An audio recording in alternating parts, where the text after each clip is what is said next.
வணக்கம் நண்பர்களே. நீங்க இப்போ ஒரு புது கார் வாங்கலாம்னு ஆசைப்படுறீங்க. அது என்ன மாடல், என்ன கலர்ன்னு உங்க மனசுல தெளிவா முடிவு பண்ணி வச்சிருப்பீங்க. ஆச்சரியமான விஷயம் என்னன்னா, அதுக்கு அப்புறம் நீங்க என்னைக்கு ரோட்ல போனாலும், நீங்க நினைச்ச அதே கார், அதே கலர்ல உங்க கண்ணுக்கு முன்னாடி அடிக்கடி வந்து போகும். அதுவரைக்கும் அந்த காரை நீங்க ரோட்ல அவ்வளவா பார்த்திருக்கவே மாட்டீங்க. திடீர்னு எப்படி உங்க கண்ணுக்கு முன்னாடி இத்தனை கார்கள் வந்து வருது? பிரபஞ்சம் உங்களுக்காக அந்த காரை உற்பத்தி பண்ணி அனுப்பிடுச்சா? இல்ல. அந்த கார் ஏற்கனவே ரோட்ல தான் ஓடிட்டு இருந்துச்சு. ஆனா, உங்களுடைய கவனம் அது மேல விழுந்த உடனே, உங்க மூளை அத உங்களுக்கு தனியா பிரிச்சு காட்டுது. இப்போ நீங்க ஏற்கனவே மனிதர்கள், அதாவது புதிய நண்பர்களை வந்து பார்த்திருப்பீங்க. அவைங்கள வந்து பார்த்த உடனே நமக்கு தெரியாது. ஆனா, 1 நாள், 2 நாள் பேசிய பழகிய உடனே, நமக்கு இந்த ஊர்ல தான் இருந்தாரே! இவரு இதே ஊர்ல தான் இருந்திருக்காரு. ஆனா நான் பார்க்கவே இல்லையே! அப்படின்னு நாம நெறைய இடத்துல நெனச்சிருப்போம். அதுதான் இந்த இடத்துல சொல்லக்கூடியது. குவாண்டம் அறிவியல் படி பார்த்தா, நீங்க எதை ஆழமா கவனிக்கிறீங்களோ, அதைத்தான் நீங்க நிஜ வாழ்க்கையில உருவாக்குறீங்க. உங்க கவனத்துக்கு இருக்கிற அந்த பேராற்றல் என்னன்னு தெரியுமா? வாங்க நாம விஷயத்துக்கே வந்துருவோம். நம்மள்ல பல பேர் என்ன நெனைக்கிறோம்னா, இந்த உலகம் ஏற்கனவே ஒரு டிசைன்ல இருக்கு. நாம வந்து அதை சும்மா பார்க்குறோம்னு நெனைக்கிறோம். ஆனா, குவாண்டம் இயற்பியல்ல இருக்கிற அப்சர்வர் எஃபெக்ட் ஒரு மேஜிக்கான விஷயத்தை சொல்லுது. ஒரு துகள் அப்படிங்கிறது வந்து நாம அதை பார்க்காத வரைக்கும் ஒரு அலையா, அதாவது வெறும் சாத்தியக்கூறா மட்டும் தான் காத்துல இருக்கும். நாம எப்போ அதை உற்று நோக்குறோமோ, அப்பதான் அது வந்து ஒரு திடப்பொருளா மாறுது. இதை அப்படியே நம்ம நிஜ வாழ்க்கையோட பொருத்தி பார்ப்போம். காலையில நீங்க ஆபீஸ்க்கு போறீங்க. உங்க மேல ஏதோ ஒரு சின்ன குறை இருக்குன்னு வச்சுப்போம். நீங்க எப்போ பார்த்தாலும், "ஐயோ! என்கிட்ட இந்த குறை இருக்கே. எல்லோரும் நம்மள பத்தி தப்பா நினைப்பாங்களோ?" அப்படின்னு உங்க முழு கவனத்தையும் அந்த பிரச்சனை மேலேயே வச்சிருப்பீங்க. அப்போ என்ன ஆகும் தெரியுமா? உங்களைச் சுத்தி இருக்கிற 4 பேர் நல்லதா பேசினா கூட உங்க காதுல விழாது. யாராவது ஒருத்தர் தற்செயலா ஏதோ ஒரு வார்த்தை சொன்னா கூட, "பாத்தியா? அவன் நம்மளத்தான் குத்தி பேசுறான்னு" உங்க மனசு அதை நிஜமாக்கிடும்.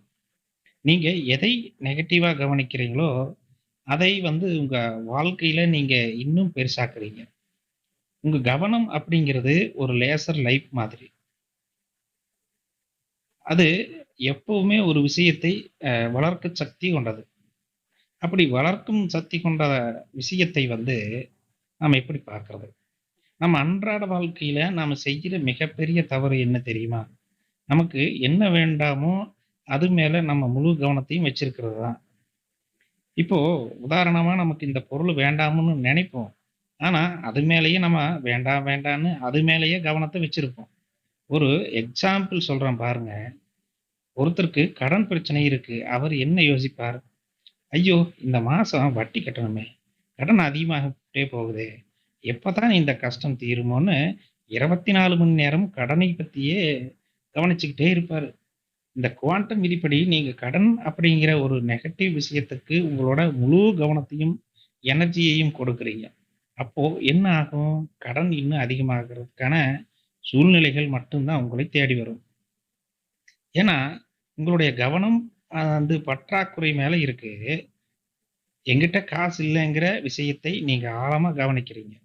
இதுக்கு பதிலா நான் எப்படி பணத்தை சம்பாரிக்கிறது? என்னோட வருமானத்தை உயர்த்துறதுக்கான என்ன வழின்னு உங்களோட கவனத்தை, வாய்ப்புகளை வந்து அந்த பக்கம் திருப்பணும். கவனம் அந்த வாய்ப்புகள் பக்கம் திருப்புனீங்கன்னா, உங்க மூளை வந்து பிரபஞ்சமும் அதுக்கான வழிகளை உங்களுக்கு காட்ட ஆரம்பிக்கும் நண்பர்களே. நீங்க செய்யற தப்பு ஓட்டையான பாத்திரத்தை பார்த்துக்கிட்டே அலறது தான். அந்த ஓட்டையை எப்படி அடைக்கிறதுன்னு நீங்க கவனிக்க தவறிடுறீங்க. அதுதான் மிகப்பெரிய தவறு. இப்போ நம்ம அடுத்ததற்காக வருவோம். 2 மனிதர்களின் பார்வையில் நாம் பார்க்க வேண்டிய அவசியம் இருக்கிறது. நம்ம வாழ்க்கையில இருந்து ஒரு எளிய உதாரணத்தை நாம பார்த்துடலாம். ஒரே ஒரு கம்பெனியில ஒரே சம்பளத்தில வேலை செய்ற 2 பேர நாம எடுத்துக்கலாம். முதல் நபர் எப்பவுமே குறைகளை தேடுகிறார். ஆபீஸ்ல ஏசி சரியா ஓடல, கேன்டீன் சாப்பாடு நல்லா இல்ல, மேனேஜர் எப்பவுமே மூஞ்சியை தூக்கி வச்சிருக்காருன்னு குறைகளை மட்டுமே கவனிப்பார். இதனால அவர் எப்பவுமே ஒரு எரிச்சலோடவே இருப்பார். அவரோட அணுக்களோட அதிர்வும் ரொம்ப லோவா இருக்கும். இத நீங்க அன்றாட வாழ்க்கையில நிறைய பேர பார்த்திருப்பீங்க. அடுத்த நபர் அதே ஆபீஸ்ல இருக்கிற நல்ல விஷயங்களை மட்டுமே கவனிப்பார். எது நடந்தாலும் பரவாயில்ல. நமக்கு ஒரு நல்ல வேலை இருக்கு. மாசமானா சம்பளம் வருது. கூட வேலை செய்றவங்க நல்ல ஃப்ரெண்ட்ஸா இருக்காங்கன்னு பாசிட்டிவ் விஷயங்களை கவனிப்பார். இந்த ஒரு விஷயத்தையும் நீங்க அன்றாட வாழ்க்கையில பார்த்திருக்கலாம். அவர் எப்பவுமே ஒரு நிம்மதியோடவும், சந்தோஷத்தோடவும் இருப்பார். இப்ப சொல்லுங்க, 2 பேருக்கும் ஆபீஸ் ஒண்ணுதான். ஆனா 2 பேரோட வாழ்க்கையும் வெவ்வேறா இருக்கு. முதல் நபரோட கவனம் அவரோட வாழ்க்கையை நரகமா மாத்துது. 2வது நபரோட கவனம் அவரோட வாழ்க்கையை சொர்க்கமா மாத்துது. உலகம் நமக்கு வெளியில இல்ல நண்பர்களே.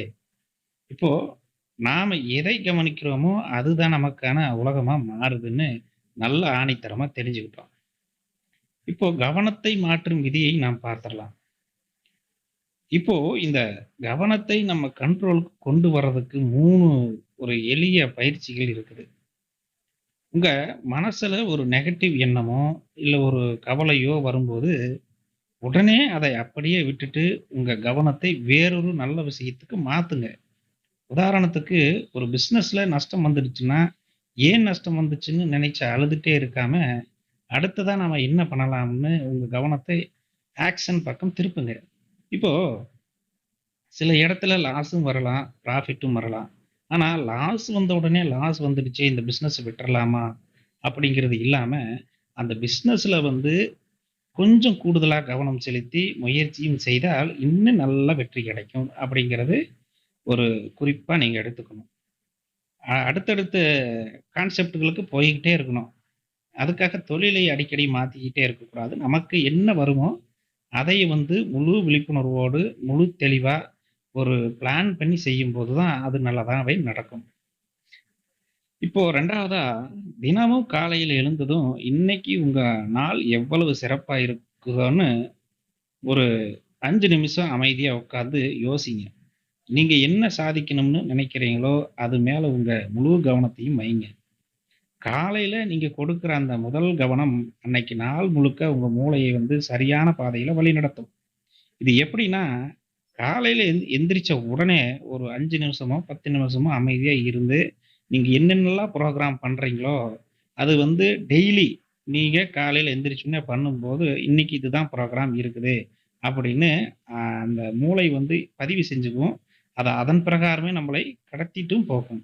நமக்கு உண்டான நல்ல வழிகளும் இந்த பிரபஞ்சத்தின் மூலமாக நமக்கு கிடைச்சுக்கிட்டே இருக்கும். நம்ம காலையில எந்திரிச்ச உடனே என்ன பண்றதுன்னே தெரியாம செய்யும்போது தான் நமக்கு என்ன நடக்குது? என்ன இந்த நாள் எப்படி போகுதுன்னு கூட நெறைய பேருக்கு தெரியறதே இல்ல. ஏதோ எந்திரிக்கிறோம், ஏதோ சாப்பிடுறோம், ஏதோ வேலைக்கு போறோம், ஏதோ ஒரு பக்கம் சுத்துறோம் அப்படின்னு போறத விட்டுட்டு, இப்போ நல்ல விஷயங்களை நம் மூளையில ஏற்கனவே புரோகிராம் பண்ணி வச்சிருக்கும்போது, ஓகே இந்த டைம் இது வந்துருச்சு. இது இப்படித்தான் பண்ணணுங்கும்போது, நல்ல நமக்கு முன்னேற்றம் கிடைக்கும். நீங்க இதை செஞ்சு பாருங்க. 3வதா, இன்னைக்கு நம்ம கவனத்தை சிதறடிக்கிறதுக்குன்னே சோசியல் மீடியா இருக்கு. தேவையில்லாத நியூஸ்ன்னு எக்கச்சக்கமான விஷயங்கள் இருந்துகிட்டே இருக்குது. மத்தவங்களோட சண்டைகள், நெகட்டிவ் செய்திகள் இதையெல்லாம் பார்க்கிறத முதல்ல நிறுத்துங்க. ஏன்னா, நீங்க எதை பார்க்கிறீங்களோ, அது உங்க ஆழ் மனசுல பதிஞ்சு, உங்க கவனத்தை நெகட்டிவ் பக்கமே இழுத்துட்டு போயிடும். உங்க கவனத்தை ஒரு வைரம் மாதிரி பாதுகாப்பா வச்சுக்கோங்க. இதுக்கு இன்னொரு முக்கியமான விதியும் இருக்குது. நீங்க ஒரு எப்படி சொல்றது? எக்கச்சக்கமான விஷயங்கள்னு சொன்னோம் இல்லையா? தேவையில்லாத விஷயங்கள மூக்க நுழைச்சு, நீங்க உங்க வாழ்க்கைய தொலைக்கக்கூடாது. உங்களுக்கான வேலையை நீங்க செஞ்சுட்டே இருக்கணும். அப்படி தெரியாத விஷயத்தை கூட கத்துக்கலாம் அப்படின்னு முயற்சி பண்ணணும். நமக்கு சோசியல் மீடியா இருக்குது, டைம் பாஸ்க்கு இருக்குது அப்படின்னு உங்க வாழ்க்கைய நீங்களே தொலைச்சுக்கிட்டு இருக்கக்கூடாது. அப்படிங்கிறது தான் இந்த விதி. உங்களுக்கு என்ன வேணுமோ அதை செய்து கொள்ளுங்கள். இப்போ இன்னைக்கு நாம புரிஞ்சுகிட்ட மிக முக்கியமான விஷயம், உங்க கவனம் எங்க இருக்கோ, அங்க தான் உங்க எனர்ஜியும் இருக்கு. அங்க தான் உங்க வாழ்க்கையும் வளரும். தேவையில்லாத கவலைகளுக்கும், பயங்களுக்கும் கவனத்தை கொடுத்து அதை இன்னும் பெருசாக்காதீங்க. உங்களுக்கு என்ன வேணுமோ, உங்களோட கனவு எதுவோ, அது மேல மட்டும் உங்க லேசர் பார்வையை வையுங்க. நீங்க எதை கவனிக்கிறீங்களோ, அது ஒரு நாள் உங்க நிஜ வாழ்க்கையாகவே மாறும். இந்த வீடியோ உங்களுக்கு ஒரு தெளிவை தந்திருக்கும்னு நம்புறேன். பிடிச்சிருந்தா உங்க ஃப்ரெண்ட்ஸுக்கும் பகிருங்க. விழிப்புணர்வோடு இருங்க. உங்க கவனத்தை நீங்க ஆளுங்க. வெற்றி நமதே! நாம் அடுத்த வீடியோவில பார்க்கலாம். நன்றி.